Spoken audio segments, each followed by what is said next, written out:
ஆராதனை கத்தர் ஆசீர்வதித்து தரும்படியாக நீண்ட நாட்களுக்கு பிறகு கத்தருடைய ஆலயத்திலே கூடி அவரை ஆராதிக்கும்படியாக கிருபையுள்ள நேரங்களை தெய்வம் நமக்கு ஏற்படுத்தி கொடுத்திருக்கிறார். உலக நாளத்திலிருந்து சற்றை உயர்த்தி தெய்வாதி தேவனை கத்தாடி கத்தரை எல்லாரும் உயர்த்துவோம். ஹல்லேலூயா, ஹல்லேலூயா, ஹல்லேலூயா, ஹல்லேலூயா. இயேசுவே நாங்கள் துதிக்கிறோம், ஸ்தோத்திரிக்கிறோம், ஸ்தோத்திரிக்கிறோம், ஸ்தோத்திரிக்கிறோம். நன்றி செலுத்துகிறோம், நன்றி செலுத்துகிறோம், நன்றி செலுத்துகிறோம், நன்றி செலுத்துகிறோம். நல்ல தெய்வமே நாங்கள் உயர்த்துகிறோம், உயர்த்துகிறோம், உயர்த்துகிறோம், உயர்த்துகிறோம். ஹல்லேலூயா, ஹல்லேலூயா, ஹல்லேலூயா, ஹல்லேலூயா. இயேசுவே நாங்கள் உயர்த்துகிறோம், உயர்த்துகிறோம், உயர்த்துகிறோம், உயர்த்துகிறோம். உமக்கே நாங்கள் நன்றி செலுத்துகிறோம் ராஜா. ஹல்லேலூயா, ஹல்லேலூயா, ஹல்லேலூயா, ஹல்லேலூயா. நீ நல்லவர், நீ நல்லவர், நீ நல்லவர், நீ நல்லவர். ஹல்லேலூயா, ஹல்லேலூயா, ஹல்லேலூயா, ஹல்லேலூயா. உடைய தயவுகளுக்காக, உடைய கிருபைகளுக்காக, உடைய அளவில்லாத பாதுகாப்புகளுக்காக நாங்கள் உமக்கு நன்றி செலுத்துகிறோம், நன்றி செலுத்துகிறோம், நன்றி செலுத்துகிறோம். உமது சின்னத்தின் நிழலை எங்களுக்கு மறைவிடமாக கொடுத்தீரே, உமக்கு நாங்கள் நன்றி செலுத்துகிறோம், நன்றி செலுத்துகிறோம், நன்றி செலுத்துகிறோம். உன்னதமானவர் எங்களுக்கு நீர் அடைக்கலமாய் இருந்தீரே, எங்களுக்கு நீர் தேடலமாய் இருந்தீரே. நாங்கள் உமக்கு நன்றி செலுத்துகிறோம், நன்றி செலுத்துகிறோம், நன்றி செலுத்துகிறோம். அப்பா நீர் எங்கள் தேவனாய் இருந்தீரே, நாங்கள் உமக்கு நன்றி செலுத்துகிறோம். எங்களை உம்முடைய ஜனமாக நிலைநிறுத்தினீரே, நாங்கள் உமக்கு நன்றி செலுத்துகிறோம், நன்றி செலுத்துகிறோம், நன்றி செலுத்துகிறோம். அப்பா ஹல்லேலூயா, ஹல்லேலூயா, ஹல்லேலூயா, ஹல்லேலூயா. நன்றி, நன்றி, நன்றி, நன்றி, நன்றி ஆண்டவரே. நன்றி தகப்பனே, நன்றி தகப்பனே. இந்த நாளின் ஆராதனை கர்த்தர் எங்களுக்கு ஆசீர்வதித்து கொடுங்கப்பா. இந்த நாளின் ஆராதனை கர்த்தர் எங்களுக்கு ஆசீர்வதித்து கொடுங்கப்பா. ஹல்லேலூயா, ஹல்லேலூயா, ஹல்லேலூயா, ஹல்லேலூயா. வர வேண்டிய உடைய ஜனங்கள் எல்லாரையும் கர்த்தருடைய சமூகத்திலே கூட்டி சேர்ப்பீராக நாங்கள் ஜெபிக்கிறோம். நாட்கள் வீடுகளிலே கர்த்தரை ஆராதித்தது போதும், வீடுகளிலேயே கர்த்தருடைய வார்த்தைகளை கேட்டது போதும், தேவனுடைய ஆலயத்திலே ஆண்டவரே ஸ்தோத்திரம் கர்த்தருடைய ஜனங்களோடு கூட கூடி கர்த்தரை ஆராதிக்க உற்சாக மனதோடு கூட ஆண்டவரே வர உம்முடைய பிள்ளைகளுக்கு உதவி செய்வீராகப்பா. ஹல்லேலூயா, ஹல்லேலூயா, ஹல்லேலூயா, ஹல்லேலூயா. நன்றி, நன்றி, நன்றி, நன்றி, நன்றி, நன்றி ஆண்டவரே, நன்றி ஆண்டவரே, நன்றி ஆண்டவரே, நன்றி ஆண்டவரே. ஹல்லேலூயா, ஹல்லேலூயா, நன்றி ஆண்டவரே. எங்கள் மத்தியில் உலாவிடும் எங்களோடு வாசம் செய்யும். எங்கள் மத்தியில் உலாவிடும் எங்களோடு வாசம் செய்யும். உமக்கு சிங்காசனம்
Wow.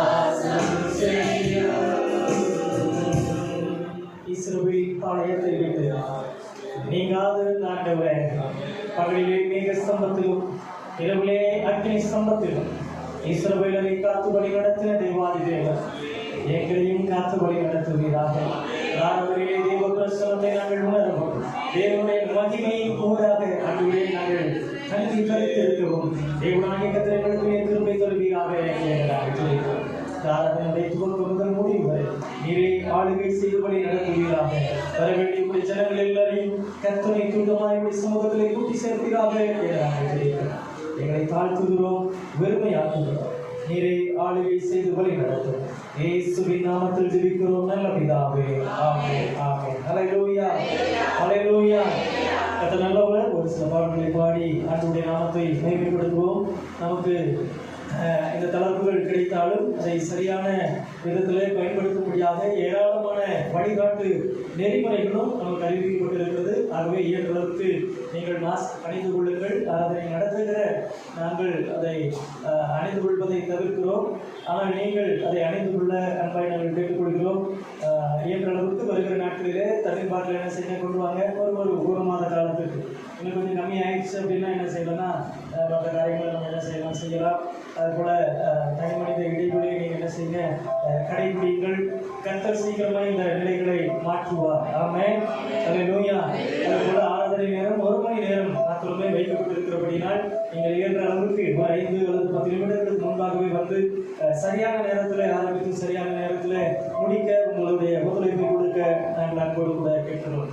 ஒரு பாடலை கூட பாடி ஆண்டவருடைய நாமத்தை மேன்மைப்படுத்துவோம். ஆனந்த துதி ஒளி கேட்கும், ஆடல் பாடல் சத்தமும் துணிக்கும், ஆகாயவின் வீணாய் அவர் ஜனம் பெருகும், ஆண்டவர் வாக்கு பலிக்கும். கர்த்தருடைய ஆலயத்திலே அவரை துதிக்கிறதான துதிதான் ஆனந்த துதி ஒளி. ஆமென், ஹல்லேலூயா. இதே போல கர்த்தருடைய வருகை நாளிலே அவருக்கு எதிர்கொண்டு போக நாம் துதியோடு புகழ்ச்சியோடு அவருக்கு எதிர்கொண்டு போவோம். ஆமென். பாடி அவருடைய நாமத்தை மேன்மைப்படுத்துவோம்.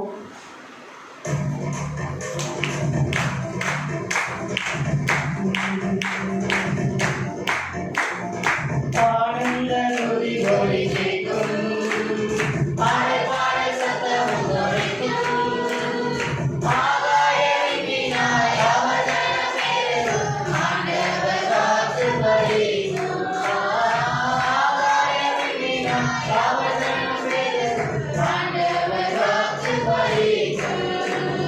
மகிமைப்படுத்துவேன் என்றாரே, மகிமை வாசம் பெரிதே, மங்காத புகழுடன் வாழ்வோம், மாட்சி பெற்று திடுவோமே.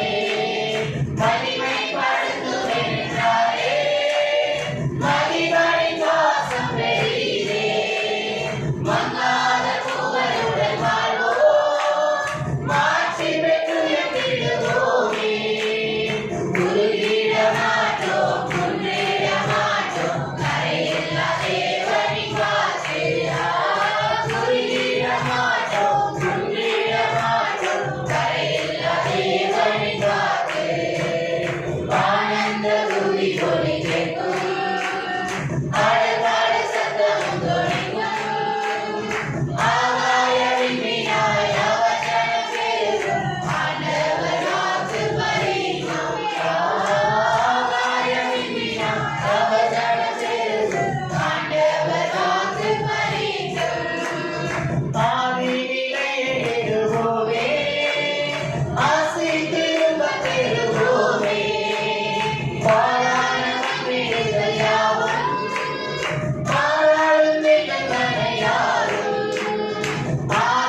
அதிகமாகிறதோ அப்பொழுது நம்முடைய கூடாரங்களிலே ஆனந்த துதியினுடைய சத்தத்தை எழுப்ப பண்ணுவார். ஆமென்.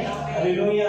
வீடுகளுக்குள்ளே எப்பொழுதும் சந்தோஷத்தினுடைய சத்தம், மகிழ்ச்சியினுடைய ஆரவார சத்தம் கேட்கணும் அப்படின்னு சொல்லி சொன்னா அவரை துதிக்கிறதான துதிகளிலே நாம் வளர வேண்டும். ஆமென். எங்கே அவரை நாம் துதிக்கிறோமோ அங்கே அவர் வந்து சிங்காசனமிட்டு அமருவார். எங்கே அவர் சிங்காசனமிட்டு அமருவாரோ அங்கே அவருடைய ஆளுகை காணப்படும். எங்கே அவருடைய ஆளுகை காணப்படுகிறதோ அங்கே மகிழ்ச்சியின் கம்பீர சத்தமும் தோன்றும். ஆமென். அல்லேலூயா. பார்ப்போற்றும் தேவனும் தேவன் பாரினில் வேறில்லை பாக்கியம். எது பாக்கியம், எது ஆசீர்வாதம், எது மகிழ்ச்சி இன்றைக்கு உலகம் பல அளவுகோல் என்ன செய்யுதுன்னா வைக்குது. ஆனா இஸ்ரவேல் ஜனங்கள் வைத்ததான அளவுகோல் என்னவென்று சொன்னால், நீர் எங்களுடைய தேவன், நான் உங்களுடைய ஜனம் என்பது மிகப்பெரிய பாக்கியம் ஆண்டவரே. ஆமென். அல்லேலூயா. கர்த்தர் நம்முடைய தேவனாய் இருப்பதுதான் நம் வாழ்வில் பெற்றிருக்கிற மிகப்பெரிய பாக்கியம். தாவீது சிங்காசனத்துல வந்து ராஜாதி ராஜாவாக இருந்த போதும் அவன் தேவ சமூகத்திலே கதறின ஒரு காரியம், உமது சமூகத்தை விட்டு என்னை தள்ளாதிரும். ஆமென். அல்லேலூயா. நீ வெளியே போ, என் சமூகத்துல இருக்காத, என் பிரசனத்துல இருக்காத, அப்படி மாத்திரம் என்னை என்ன செஞ்சாங்க தள்ளிடாதீங்க. ஒரு சமூகத்திலே தங்கி தரித்திருப்பதையே நான் நாடுகிறேன். ஆகாமிய கூடாரங்களிலே 1000 நாள் இருப்பதை பார்க்கிறோம். என் தேவனுடைய ஆலயத்தினுடைய பிராகாரங்களிலே நான் வீட்டில் இருப்பதையே நான் என்ன செய்கிறேன், நாடுகிறேன். ஆமென். அந்த தேவ பிரசனத்தை நாம் விரும்புகிறதும் அந்த தேவ பிரசனத்திலே நாம் தங்கி இருப்பதும் தான் நாம் பெற்றிருக்கிற மிகப்பெரிய பாக்கியம். ஆமென். அல்லேலூயா. இருக்கிற இடங்களிலே எழுந்து நின்று ஆடி ஆண்டவருடைய நாமத்தை மகிமைப்படுத்துவோம். தேவனை இவ்வளவு சமீபமாய் பெற்றிருக்கிற ஜாதி நம்மை என்று வேறு யாரும் இல்லை. பாடி அவருடைய நாமத்தை மகிமைப்படுத்துவோம். பார்ப்போற்றும் தேவன் நம் தேவன், பாரினில் வேறில்லை பாக்கியம். நீர் இந்த ஜனங்களின் தாயே, வேறென்ன வாழ்வில் வேண்டும். பார்ப்போற்றும் தேவன் நம் தேவன், பாரினில் வேறில்லை பாக்கியம்.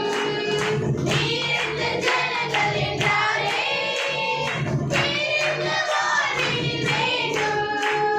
பிள்ளைகளின் சபையும் பிதாவும் நினைக்கும் பரிசுத்த மாளிகை எழுப்பும். பிள்ளைகளின் சபையும் பிதாவும் நினைக்கும் பரிசுத்த மாளிகை எழுப்பும். ஆனந்த துதி ஒலி கேட்கும், ஆடல்பாட சத்தமும் தொனிக்கும். ஆகாயவின் மீனாய் அவர் ஜனம் பெருகும், ஆண்டவர் வாக்கு பலிக்கும். ஆகாயவின் மீனாய் அவர் ஜனம் பெருகும், ஆண்டவர் வாக்கு பலிக்கும். மகிமைப்படுத்துவேன் என்றாரே, மகிமையின் வாசம் பெரிதே. மங்காத புகழுடன் வாழ்வோம், மாற்றி வெற்றுயர்ந்திடுவோமே. மகிமைப்படுத்துவேன் என்றாரே, மகிமையின் வாசம் பெரிதே. மங்காத புகழுடன் வாழ்வோம், மாற்றி வெற்றுயர்ந்திடுவோமே. குறுகிட மாட்டோம், குன்றிட மாட்டோம், கரையில்லா தேவனின் வாக்கு. குறுகிட மாட்டோம், குன்றிட மாட்டோம், கரையில்லா தேவனின் வாக்கு.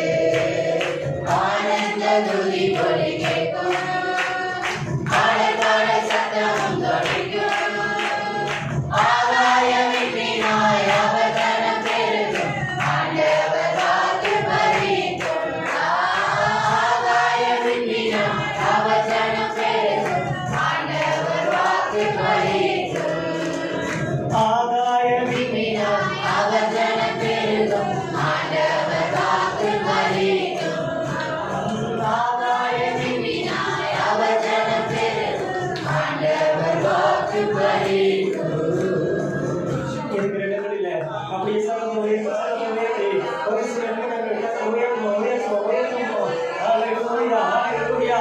நம்மை மகிமைப்படுத்துகிறவராக இருக்கிற நம்மை விலைகளை மாற்றி வைக்கிறவராக இருக்கிற ஒவ்வொரு நாளும் உயர்வையும் மேன்மையும் ஆசீர்வாதங்களையும் கொடுக்கிறவராக இருக்கிற வியாதிகளுக்கும் விலைகளுக்கும் நம்மை நீங்களாக்கி காக்கிறவர். ஹல்லேலூயா.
துதிக்கு பாத்திரம் மகிமை உமக்கே,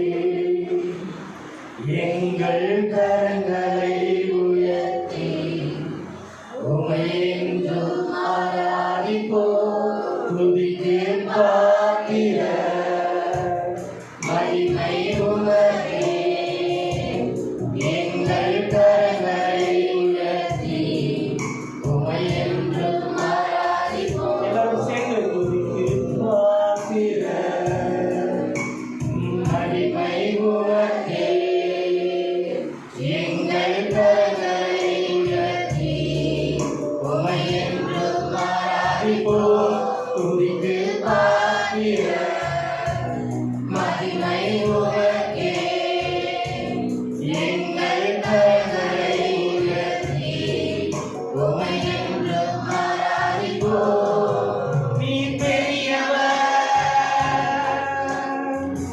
அற்புதங்கள் செய்பவர், உம்மை போல யாரும் இல்லை, உம்மை போல யாரும் இல்லை.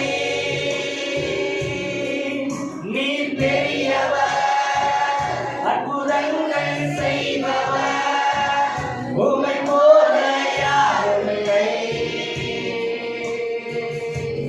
உம்மை போல யாரும் இல்லை.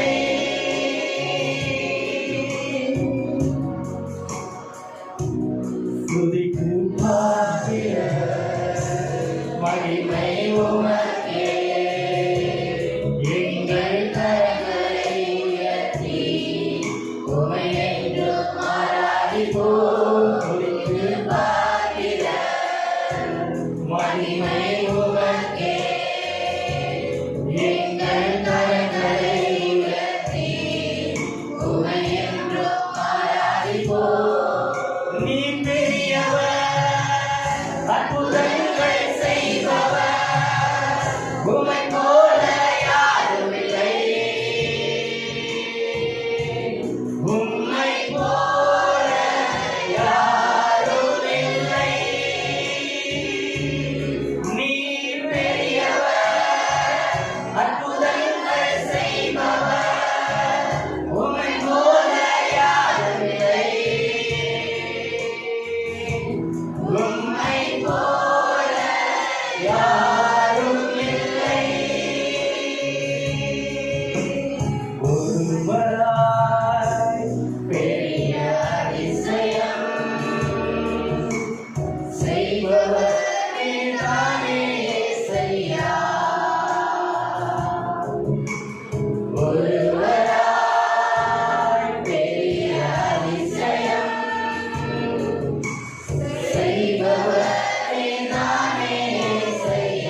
கர்த்தர் நல்லவர். தொடர்ந்து ஆண்டவருடைய வார்த்தைக்கு நேராக இந்த வேதத்தை திரும்புவோம்.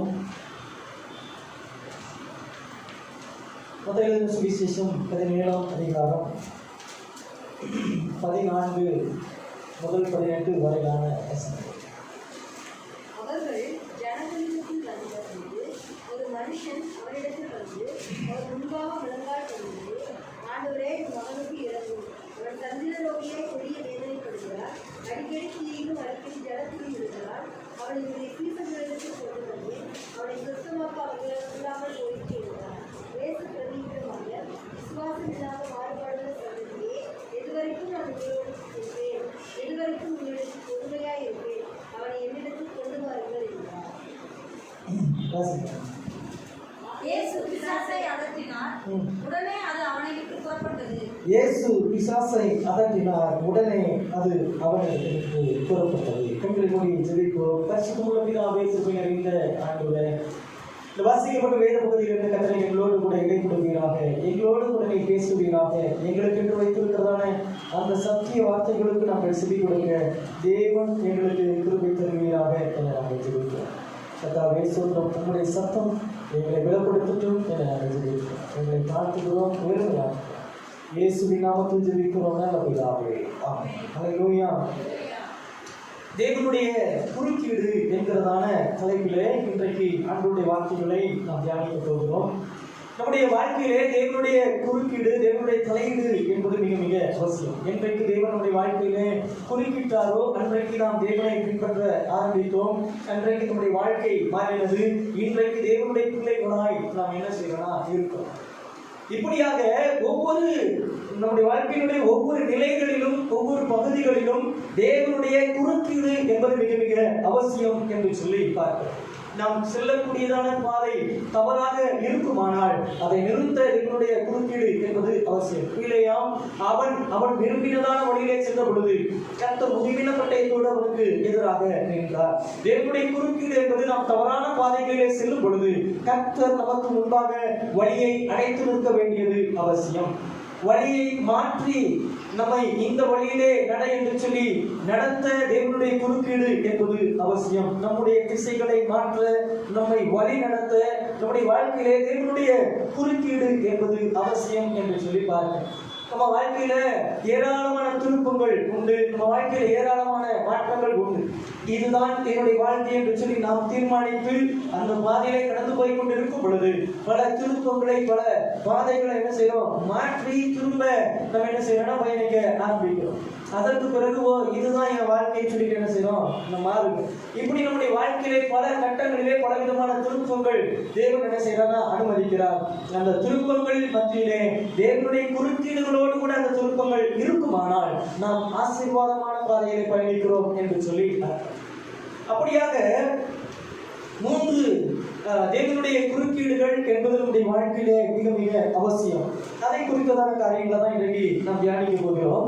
இந்த வேத பகுதியிலே நாம் பார்க்கும் பொழுது ஒரு வாலிபன், அவன் சந்திர ரோகியாக இருக்கிறான், அடிக்கடி அவன் தீயிலே விழுகிறான், அடிக்கடி அவன் தண்ணீரிலே விழுகிறான் என்று சொல்லி அவனுடைய தகவல் சொல்லுகிறார். அது என்ன வியாதி என்று சொன்னால் வலிப்பு. அவனுக்கு அடிக்கடி என்னன்னா வலிப்பு வருது. வலிப்பு வியாதி வந்து அவன் நெருப்புல என்ன செஞ்சா விழுந்தனா, தண்ணீர் என்ன செஞ்சா விழுந்தனா, எங்க எப்போ வலிப்பு வரும்னு என்ன செய்யற தெரியல. ஆனா அநேக இடங்கள் என்ன செய்யறான், விழுந்து விடுகிறான் என்று சொல்லி அவனுடைய தகப்பனார் அவனை குறித்ததான காரியங்களை இயேசு கிறிஸ்துவின் இடத்துல சொல்றார். இப்ப இயேசு என்ன செய்யறாருன்னா அவனுக்குள் இருந்ததான பிசாசை அதட்டுகிறார். அப்ப அவனுக்கு 2 பிரச்சனை, ஒன்னு வியாதி, இன்னொன்னு பிசாசு போறார்.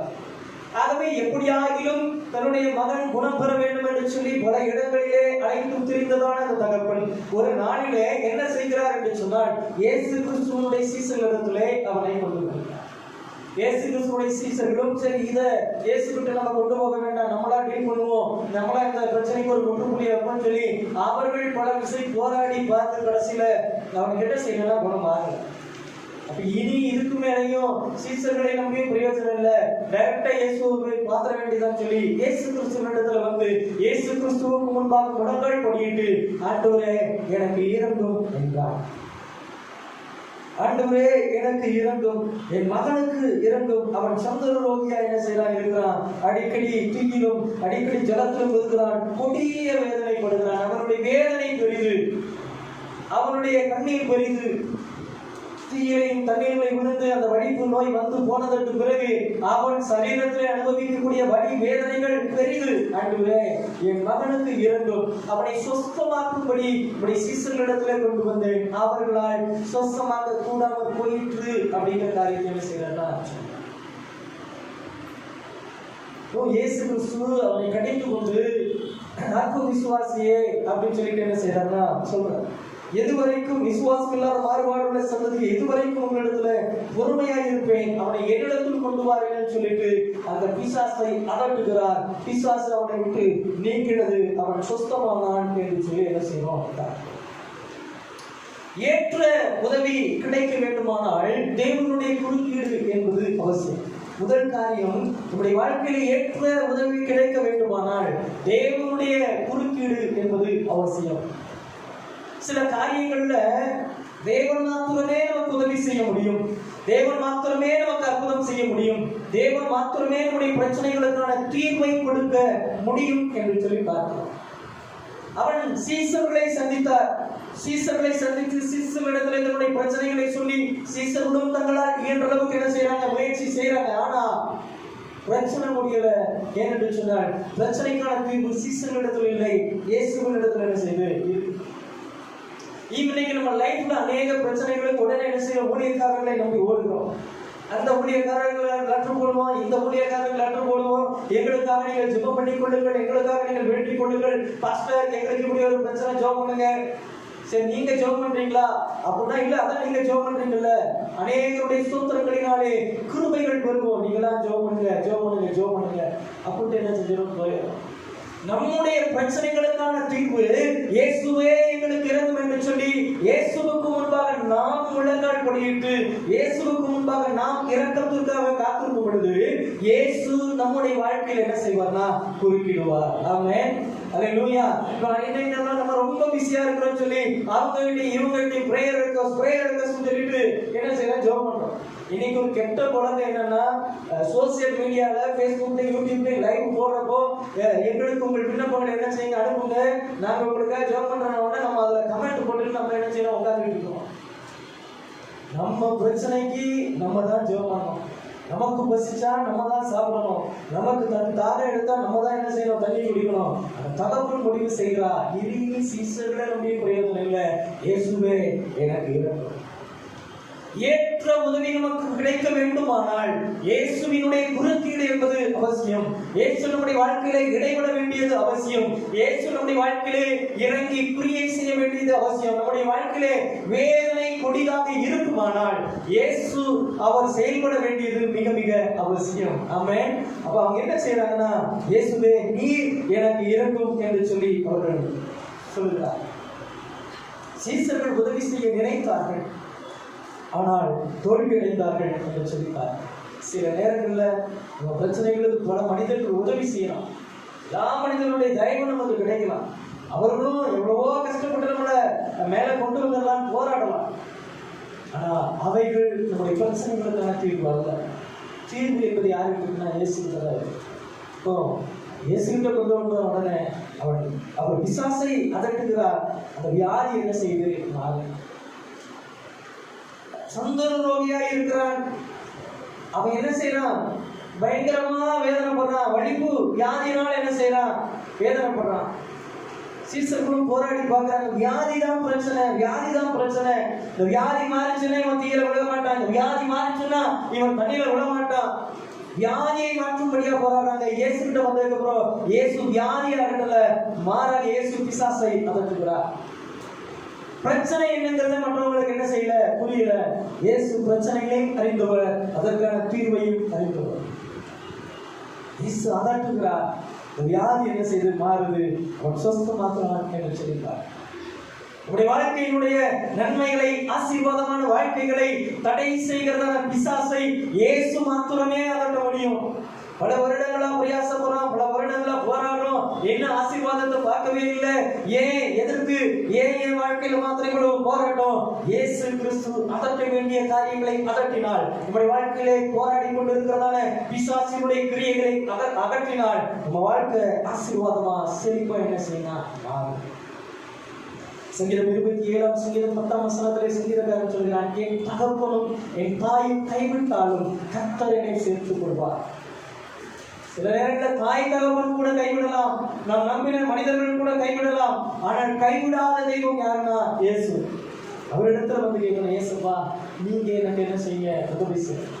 இயேசுவுக்கு முன்பாக முழங்கால் படியிடுங்க, இயேசுவுக்கு முன்பாக என்ன செய்யணும்? விழுந்து கிடங்க. கர்த்தர் உங்களை என்ன செய்வார்னா கேட்கிறார்.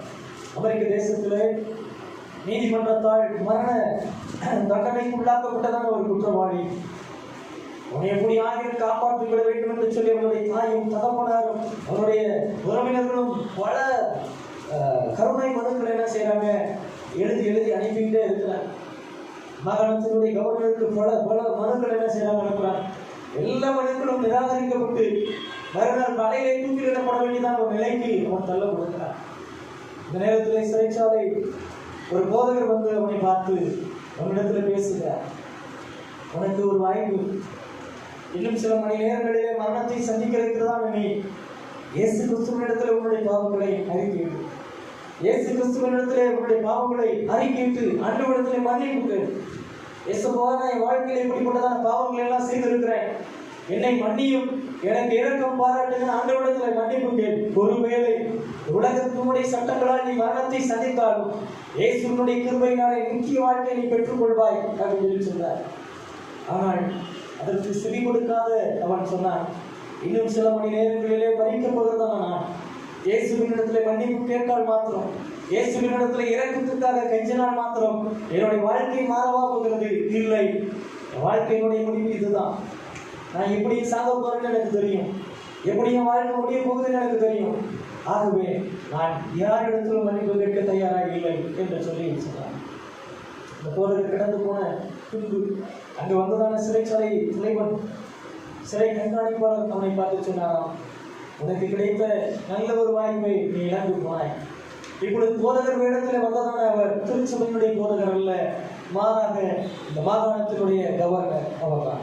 உன்னுடைய தாயும் தகப்பனும் உறவினர்களும் பல விசை எழுதின கருணை மனுக்களை நிராகரித்தவர் அவர்தான். அவர் நேரில் வந்து உனக்கு ஒரு மன்னிப்பு கொடுக்க நீ தகுதியானவனா என்று சொல்லி பார்க்கும்படியாக உன்னிடத்தில் வந்து பொறுமையாக என்ன செய்தார், பேசினார். ஒரே ஒரு விசை நான் மன்னிப்பு கேட்கிறேன் என்று சொல்லி உன்னுடைய பாவங்களுக்காக நீ வருத்தம் தெரிவித்திருப்பாய், ஆனால் நீ மரணத்தை சந்தித்திருக்க வேண்டிய அவசியம் இருந்திருக்காது என்று சொல்லி சொன்னார். நம்ம வாழ்க்கையில ஆண்டவர் பல சந்தர்ப்பங்களை ஏற்படுத்தி கொடுப்பார். பிரச்சனைகள், நாடுகள் கண்டே இப்படியாகிலும் இந்த சூழ்நிலையாகிலும் என்னை நோக்கி வந்துவிட மாட்டான், என்னை நோக்கி என்னுடைய சமூகத்தில் வந்து நிற்க மாட்டான்னு சொல்லி பல சந்தர்ப்பங்களை தேவன் நமக்கு ஏற்படுத்தி கொடுத்தார். இயேசுவை பிடித்துக் கொண்டார். இயேசுவினுடைய இரக்கத்திற்கு காத்திருப்போம் என்று சொல்லி சொன்னார். யார் உதவி செய்து தூக்கிவிட முடியாத நிலைமையில நாம் இருந்தாலும் நம்மை தூக்கிவிட அவர் வல்லவராக இருக்கிறார். ஆமென், ஹல்லேலூயா. சீசர்களால் சுத்தமாக்க கூடாதது உண்மை, ஆனால் சீசர்களால் கூடாதது இயேசுவால் கூடும். இது மனுஷரால் கூடாததுதான், ஆனால் தேவனால் கூடும் என்று சொல்லி ஆண்டவர் சொன்னார். ஆமென். ஊழியக்காரர்களை நோக்கி பார்ப்பதை விட்டுவிட்டு ஒவ்வொரு காரியங்களிலும் தேவனை நோக்கி பார்க்க பிரயாசப்படுங்க. தேவனுடைய சமூகத்தில் என்ன செய்ய, அவருடைய இரக்கத்திற்காக காத்திருங்கள். இயேசு கிறிஸ்து நம்முடைய வாழ்க்கையை மாற்றி அமைக்க தோன்றினார். இரண்டாவது காரியம், நம்முடைய பலத்துக்கு மிஞ்சின காரியங்களிலே தேவனுடைய குறுக்கீடு என்பது அவசியம். எல்லா காரியங்களையும் நம்ம செஞ்சிட முடியாது. சில காரியங்கள், சில பிரச்சனைகள் நம்முடைய பலத்துக்கு மிஞ்சினவைகளாய், நம்மால் கையாள கூடாதவைகளாய் என்ன செய்யலாம் இருக்கும். அப்படிப்பட்டதான காரியங்களிலே தேவனுடைய உதவி, தேவனுடைய ஒத்தாசை என்பது நமக்கு அவசியம். வாசிப்போம் ஏசாயா தீர்க்கதரிசியின் புஸ்தகம் 43ஆம் அதிகாரம் 2ஆம் வசனம். நீ தண்ணீர்களை கடக்கும் போது நான் உன்னுடனே இருப்பேன். நீ ஆறுகளை கடக்கும் போது அவைகள் உன்மேல் பொருளுவதில்லை. நீ அக்கினியில் நடக்கும் போது வேகாதிருப்பாய். அக்கினி ஜுவாலை உன் பேரில் பற்றாது. ஆண்டவர் இஸ்ரவேலருக்கு கொடுத்ததான வாக்குத்தத்தம், நீ தண்ணீர்களை கடக்கும் போது நான் என்ன செய்வேனா உன்னோடு கூட இருப்பேன். நீ ஆறுகளை கடக்கும் போது அவைகள் உண்மையில் பொருள்வதில்லை. இந்த தண்ணீர்கள், ஆறுகள், அக்கினி ஜுவாலைகள், இதெல்லாம் நம்ம வாழ்க்கையினுடைய போராட்டமான காலகட்டங்கள் என்ன செய்யணும் தெரியும். இதுவும் கடந்து போகும் ஈஸியா சொல்லிடலாம். ஆனா கடந்து போறதுக்குள்ள நம்ம படக்கூடிய பாடல்கள் நமக்கு மாத்திரமே தெரியும். ஒரு தடவை ஊரடங்கு போட்டாங்க, 6 மாத காலம். சரி, ஊரடங்கு தளர்த்தப்பட்டதுக்கு பிறகு இனி பிரச்சனை இல்லை, இனி ஊரடங்கு வராதுன்னு நினைச்சா மறுபடியும் 6 மாசத்துல என்ன செய்யுது வருது. இனி அடுத்து 3ஆம் அலை வரும் அப்படின்னு சொல்லிட்டு என்ன செய்யறாங்கன்னு சொல்றேன். ஆகஸ்ட்ல வரும், செப்டம்பர்ல வரும், நவம்பர்ல வரும், உச்சத்துல இருக்கும், பல காரியங்களை சொல்ல. எப்படி கடந்து போவோம்? கடந்து போவோம். வாக்குத்தத்தம் அதைத்தான் சொல்லுது. நீ தண்ணீர்களை கடக்கும் போது நான் உன்னோடு கூட இருப்பேன். நீ ஆறுகளை கடக்கும் போது அவைகள் உன்மேல் என்ன செய்யாது புரள்வதில்லை. நீ அக்கினியில் நடக்கும் போது என்ன செய்ய வேதாக இருப்பார். இஸ்ரவேல் ஜனங்கள் செங்கடலை கடந்தார்கள். இஸ்ரவேல் ஜனங்கள் யோர்தானை கடந்தார்கள். எப்படி கடந்தாங்க? மோசே போல உயர்த்தி பிடிச்ச போது செங்கடல் என்ன செய்து பிளந்து அவர்கள் வழிவிடுது. வெட்டாந்தரையில் அவர்கள் கடந்து போனார்கள். செங்கோல் மோசேயுடைய செங்கோல் எப்பொழுது உயர்த்தப்பட்டதோ அப்பொழுது கர்த்தர் கீழ்காற்றை கட்டளையிட்டு என்ன செய்யறாங்க? சமுத்திரத்தை 2ஆய் பிளக்கிறார். யோர்தான் பிரவாகித்து ஓடுகிறதான ஒரு காலகட்டத்தில் யோர்தான் கரையில வந்து உட்காராங்க. ஆண்டவர் சொல்றாரு, உடன்படிக்கை பெட்டியை தூக்கி சுமத்துறதான ஆசாரியர்களுடைய பாதங்கள் என்ன செய்யணும்? அதுல வட்டமுடனே அதை என்ன செய்யக்கூடாது நிற்கும் சொல்ற. உடன்படிக்கை பெட்டியை தூக்கி கொண்டு போவதான ஆசாரியருடைய பாதங்கள் அதில் பட்ட போது யோர்தான் பிரவாகித்து ஓடினதான யோர்தான் அவர்கள் மேல் குரல மாறாக வழிவிட்டு நின்றார். சாத்ராக், மேஷாக், ஆபேத்நேகோ அவர்கள் அக்கினி சூளையிலே தூக்கி போடப்பட்டார்கள். அக்கினி ஜுவாலையினுடைய வாசம் அவர்கள் மேல் தெரியவில்லை. வசனம் சொல்லுது. தானியேல் தீர்க்கதரிசி புத்தகம் 3ஆம் அதிகாரம் 19ஆம் வசனத்துல நேபுகாத்நேச்சாருடைய கோபமான வார்த்தைகளை பார்க்கிறோம். பொற்சிலையை வச்சுட்டு நீ அதை வணங்கணும்னு சொல்லப்போ, இல்ல ராஜாவே நாங்க அப்படி செய்ய மாட்டோம்னு சொல்றாங்க. நாங்கள் ஆராதிக்கிற தேவனைகளை தப்புவிக்க வல்லவராய் இருக்கிறார். தப்புவிக்காமல் போனாலும் நீ நிறுத்தினதான பொற்சிலையை என்ன செய்ய மாட்டோம், வணங்க மாட்டோம்னு சொல்றாங்க. விளைவு ராஜாவினுடைய கோபத்தை என்ன செய்யறாங்கன்னா சந்திக்கிறார். அப்பொழுது ராஜாவாகிய நேபுகாத்நேச்சார் பிரமித்து தீவிரித்து எழுந்து அந்த என்ன செய்யறாங்கன்னா 3 புருஷர்களையும் உள்ள போடுங்கன்னு சொல்றாரு. என்ன சொல்றாரு? அக்கினியை முன்பு இருந்ததை விட 7 மடங்கு என்ன செய்ய அதிகமாய் சூடாக்குன்னு சொல்றாரு. 19ஆம் வசனத்துல பாருங்க, 7 மடங்கு என்ன செய்யுங்க சூடாக்குங்கன்னு சொல்றாரு. 7 மடங்கு சூடாக்கினதனுடைய விளைவு தூக்கிட்டு போய் போனவங்க என்ன செஞ்சாங்கன்னா மறித்து போனார்கள்.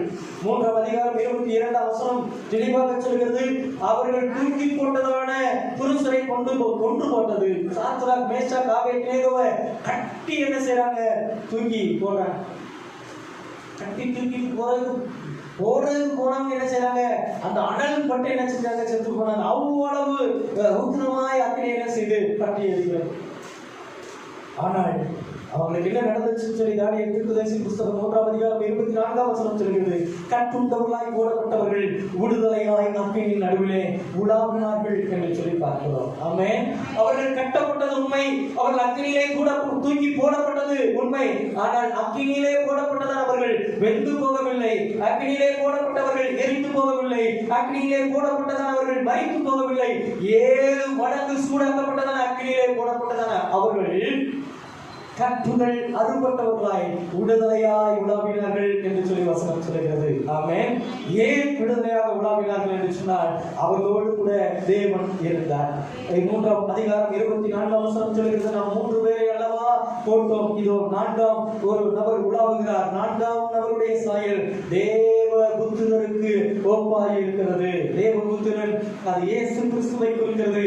இயேசு கிறிஸ்து 4ஆவது நபராக அவர்கள் நடுவிலே அக்கினியிலே பிரவேசித்தார். இயேசு கிறிஸ்து 4ஆவது நபராக அவர்களோடு கூட அக்கினியிலே உலாவினார். அக்கினி ஜுவாலை அவர்கள் மேல் பட்டால் இருக்கும்படியாக 4ஆம் நபராக இயேசு கிறிஸ்து அவர்களோடு கூட அக்கினியிலே பிரவேசித்தார் என்று சொல்லி பார்க்கிறோம்.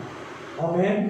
3ஆம் அதிகாரம் 27ஆம் வசனம் சொல்கிறது, அக்கினியினுடைய மனம் அவர்களிடத்தில் என்ன செய்யல வீசினார். அவர்களை கொன்று போடும்படியாக ஆயத்தமாக்கப்பட்டதான அக்கினி அவர்களை கொன்று போடவில்லை, மாறாக அவர்களை கட்டுகளை மாத்திரம் அறுத்தது அப்படின்னு சொல்லிட்டார். நமக்கு விரோதமாய் பற்றி எரிகிறதான அக்கினி எதுவாக இருந்தாலும் அவைகளில் கூடாய் நாம் கடந்து போக தேவ பலத்தோடு கூட ஆயத்தமாகும் பொழுது தேவன் நம்மோடு கூட வருவார். வேலை செய்கிற இடங்களிலே, நீங்கள் இருக்கக்கூடியதான இடங்களிலே உங்களுக்கு விரோதமாக எத்தனையோ கிரியைகளை செய்யலாம். உங்க வாழ்க்கையை அழிக்க, உங்களுடைய குடும்பத்தை அழிக்க, உங்களுக்கு விரோதமாய் கிரியைகளை செய்து எப்படியாகலாம் எதை செய்யணும் பல காரியங்களை எந்த மனிதர்கள் செய்யலாம். அவைகளுடைய ஜுவாலை நம் பேரில் பற்றாதபடிக்கு காக்கிறவர் நம்முடைய ஆண்டவர். ஆமென். இவர்களை கொன்று போடும்படியாக ஆயத்தமாக்கப்பட்டதான அக்கினி இவர்களை ஒன்றும் செய்யவில்லை. மாறாக 4ஆம் நபராக இயேசு அவர்கள் மத்தியிலே உலாவினார் என்று சொல்லி பார்க்கிறோம். தூக்கி போடும்படியாக 7 மடங்கு அக்கினியை சூடாக்கினார். நேபுகாத்நேச்சர் சொன்னதான வார்த்தை 3ஆம் அதிகாரம் 28ஆம் வசனத்துல தமது தூதரை அனுப்பி தமது தாசரை விடுவித்தார் அப்படின்னு சொல்றார். இதுவரைக்கும் சாத்ராக், மேஷாக், ஆபேத்நேகோ அவர்கள் இஸ்ரவேல் தேசத்திலிருந்து வந்ததான அடிமைகளாய் கண்டதான நேபுகாத்நேச்சருடைய பார்வை மாறுகிறது. இல்லை, இவர்கள் ஜீவனுள்ள தேவனுடைய தாசர்கள் என்கிறதான வார்த்தை அவருடைய வாயிலிருந்து வருகிறதை பார்க்கிறோம். தமது தூதனை அனுப்பி விடுவித்த கர்த்தர் என்று சொல்லி கர்த்தருடைய நாமம் அங்கே உயர்த்தப்படுகிறதை பார்க்கிறோம். ஆமென். அப்போ நமக்கு நம்முடைய விலனுக்கு மிஞ்சினதான காரியம் ஆண்டவரே, இதெல்லாம் எங்களால செய்ய முடியாத ஆண்டவரே, இதெல்லாம் எங்களால சந்திக்க முடியாத ஆண்டவரே, இவைகளை எங்களால் சகிக்க முடியாத ஆண்டவரே, இந்த சூழ்நிலை எங்களால் கடந்து போக முடியாத ஆண்டவரே என்று நாம் சொல்லி நாம் எந்த காரியத்தை தள்ளுகிறோமோ அந்த காரியத்திலே நமக்கு உதவி செய்ய அவர் வல்லவர். ஆமென். பலன் உள்ளவனுக்காகிலும் பலன் இல்லாதவனுக்காகிலும் உதவி செய்கிறது மட்டும் லேசான காரியம் ஆண்டவரே. உம்மை சார்ந்து உங்களுடைய பட்சத்தில் நிற்கிறோம் சொல்லி ஆண்டவர் சார்ந்து நில்லுங்க. எப்படிப்பட்டதான காரியமா இருந்தாலும் சரி கர்த்தர் நம்மை நடத்த அவர் வல்லமை உள்ளவர். ஆமென். 3வது கடைசியாக ஒரு காரியத்தை வாசிப்போம். லூக்கா எழுதின சுவிசேஷம் 5ஆம் அதிகாரம் 5ஆம் வசனம். அதற்கு சீமோன் ஐயரே, ராம் முழுவதும் நாங்கள் பிரயாசப்பட்டோம், ஒன்றும் அகப்படவில்லை.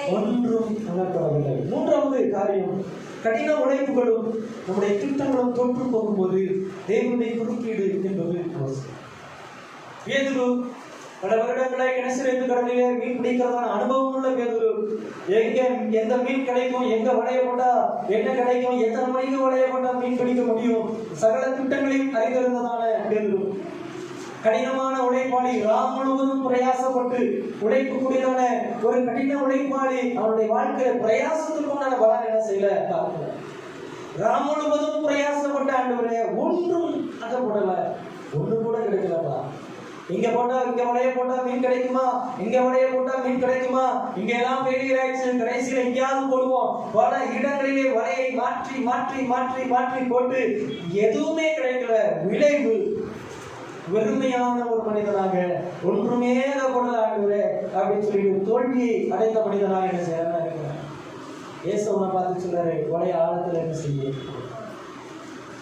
ஆண்டவரே, நான் சும்மா உட்கார்ல, இரவு முழுவதும் பிரயாசப்பட்டேன், கஷ்டப்பட்டிருக்கிறேன், பல மணி நேரங்கள் உழைச்சிருக்கிறேன், 8 மணி நேரம் 12 மணி நேரம் 16 மணி நேரம் பல மணி நேரங்கள் உழைத்து ஒண்ணுமே என்ன செய்யல பார்க்கல. திருப்பூருக்கு வந்து 3 வருஷம் 4 வருஷத்துல சம்பாதிச்சு வீடு வாங்கி செட்டில் ஆன உண்டு. பல வருடங்களா என்ன செய்ய போறாங்க, வாழ்க்கையில இதுவரைக்கும் மேன்மையை பார்க்கல, உயர்வை பார்க்கல, ஆசீர்வாதத்தை பார்க்கல, எதுவுமே இல்லையா ஆண்டவரே. ஆழத்துல என்ன செய்ய வளைய போகுது. 5ஆம் வசனத்துல நாம் முழுவதும் பிரயாசப்பட்டு ஒன்றும் அகப்படலை சொன்னதானே அந்த பேதுருடைய வாழ்க்கையில 6ஆம் வசனம் எப்படி சொல்லுதுன்னு பாருங்க. அந்தபடியே அவர்கள் செய்து தங்கள் வலைகள் கிழிந்து போகத்தக்கதாக மிகுதியான மீன்களை பிடித்தார்கள். இரவு முழுவதும் பிரயாசப்பட்டு ஒன்றும் அகப்படாத அந்த பேதுருடைய வாழ்க்கையில இப்ப என்ன கிடைக்குது அப்படின்னா, இரவு முழுவதும் பிரயாசப்பட்டு ஒன்றும் கிடைக்காத அந்த பேதுருடைய வாழ்க்கையில வலைகள் கிழிந்து போகத்தக்கதாக மீன்கள் கிடைக்கிறது. வலைகள் கிழிந்து போகத்தக்கதாக மீன்கள் என்ன செய்யுதுன்னா கிடைக்குது. அதே அதே அதிகாரத்தினுடைய அடுத்த வசனத்தை வாசிங்க. அப்பொழுது மற்ற படகில் இருந்த கூட்டாளிகள் வந்து தங்களுக்கு உதவி செய்யும்படிக்கு கைசாயை காட்டினார்கள். அவர்கள் வந்து 2 படகுகளும் அமிழத்தக்கதாக நிரப்பினார்கள்.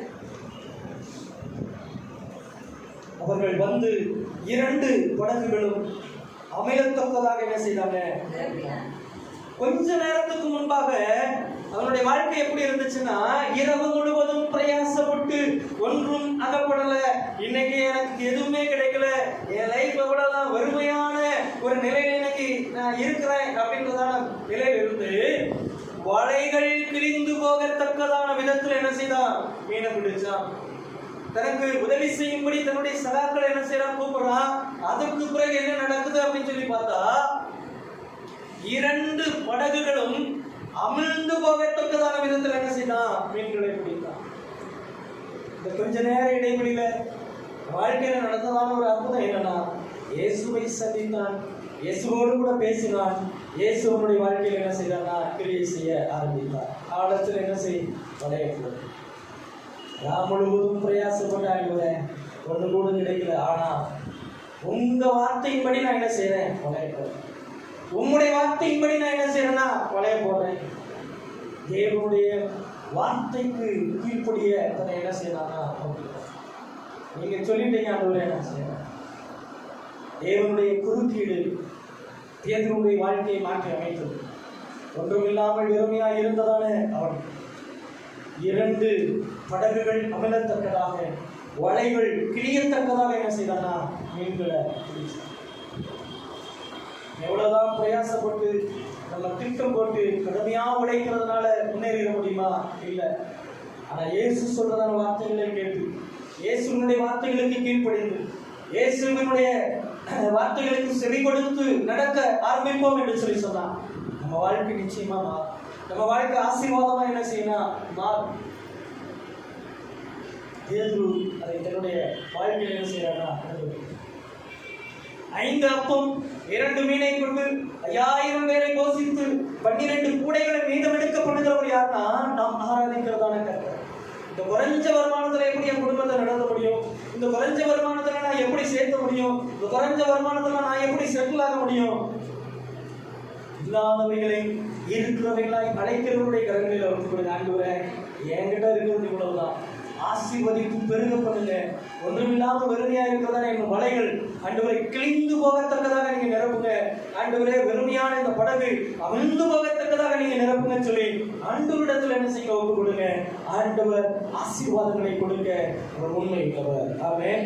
அல்லேலூயா.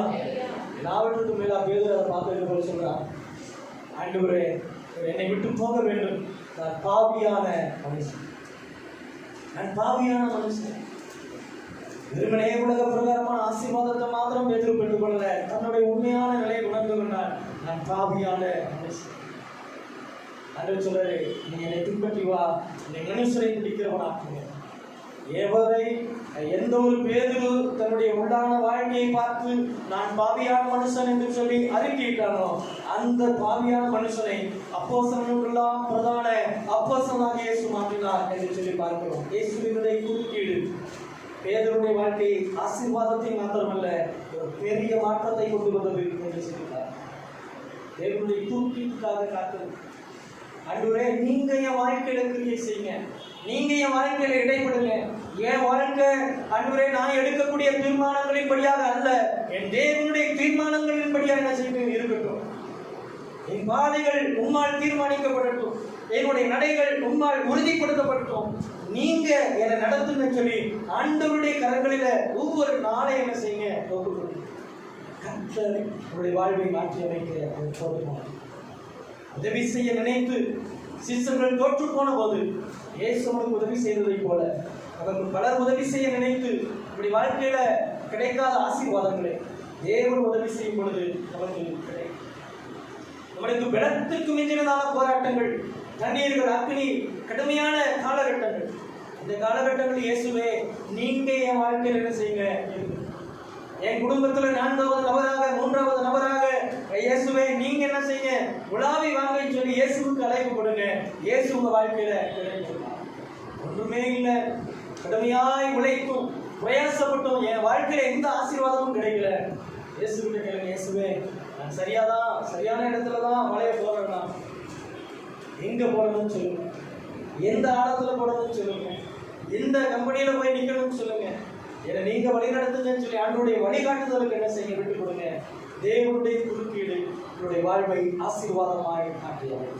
கண்களை மூடி ஜெபிப்போம். கர்த்தர் நம்மை ஆசீர்வதிப்பார். கண்களை மூடி கேட்ட வார்த்தைகளுக்கு ஒப்பு கொடுங்க. அவருடைய சமூகத்துல எல்லாம் ஜெபம் சோதரம் ஆண்டுகளே சோதரங்கத்தாவே. ஹல்லேலூயா ஹல்லேலூயா ஹல்லேலூயா ஹல்லேலூயா. நன்றி ஆண்டவரே, நன்றி ஆண்டவரே, நன்றி ஆண்டவரே. பரிசுத்தமுள்ள பிதாவே, கிருபை நிறைந்த ஆண்டவரே, கேட்ட வார்த்தைகளுக்கு ஒப்பு கொடுத்து ஜெபிக்கிறோம். தேவன் நீங்கள் ஒவ்வொருடைய வாழ்விலும் நீர் குறுக்கிடுவீராக, நீங்கள் ஒவ்வொருடைய வாழ்விலும் நீர் இடைப்படுவீராக என்று நாங்கள் ஜெபிக்கிறோம். பல வருட போராட்டங்கள் சந்தித்ததான அந்த மனிதனுடைய மகனை நீர் ஆண்டவரே சுகமாக்கினீரே, சொஸ்தமாக்கினீரே. அது போல எங்கள் ஒவ்வொருடைய வாழ்வும் சொஸ்தமாக்கப்படட்டும் ஆண்டவரே.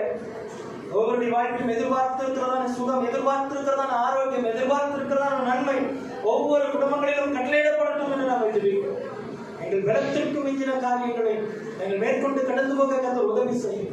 ஒவ்வொரு ஊரடங்கு காலகட்டங்களிலும் நாங்கள் அனுபவிக்கிறதான நெருக்கடிகள் ஏராளம் ஆண்டவரே. இந்த காலகட்டங்களை கடந்து போக தேவன் எங்களுக்கு பலன் தருவீராக என்று நாங்கள் ஜெபிக்கிறோம். பெருமையான நிலைகள் மாறட்டும், பொருளாதார ரீதியாக சந்திக்கிறதான சவால்கள் மாறட்டும். பிரயாசப்பட்டும் ஒண்ணுமே இல்லை ஆண்டவர் என்று சொல்லி பெருமையாக இருக்கிறதான நிலைகள் மாறட்டும். இயேசு ஒவ்வொரு குடும்பங்களிலும் கிரியை செய்வீராக என்று நாங்கள் சொல்லுவோம். ஒவ்வொரு குடும்பங்களை கர்த்தர் ஆசீர்வதிப்பார். நீரே பொறுப்படுத்தி வருகிறோம். இயேசுவின் நாமத்தில் ஜெபிக்கிறோம் நல்ல பிதாவே. ஆமென்.